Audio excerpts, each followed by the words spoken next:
اینجا شهر مشهد مرکز ولسوالی کشم ولایت بدخشان است، مکانی که به زیبایی زیادی در بین مردم بدخشان معروف است. افزایش دستفروشان در پیاده‌روها از زیبایی این شهر کاسته بود. مسئولان ولسوالی در یک اقدام تازه تمام دستفروشان را از کنار چوک‌ها و جاده‌های این شهر برداشتند و به جای دیگر منتقل کردند.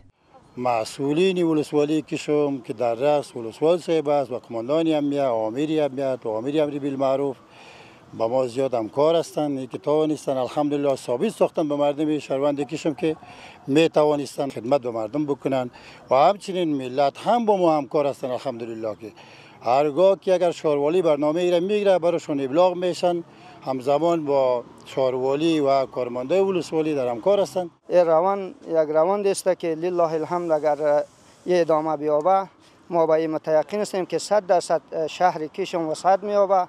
دید دکان‌ها همگی برای ملت و مردم، برای مشتریان عزیز نمایان میشود. از سوی دیگر دستفروشان نیز از اقدام شهروالی کشم استقبال میکنند و میگویند نبودی مکان مشخص رونق بازارشان را گرفته بود. اکنون میتوانند با دلگرمی به کارشان ادامه دهند. جایی که فعلا برای ما انتخاب کرده از جای قبلی ما کرده بهتر و خوبتر می باشه.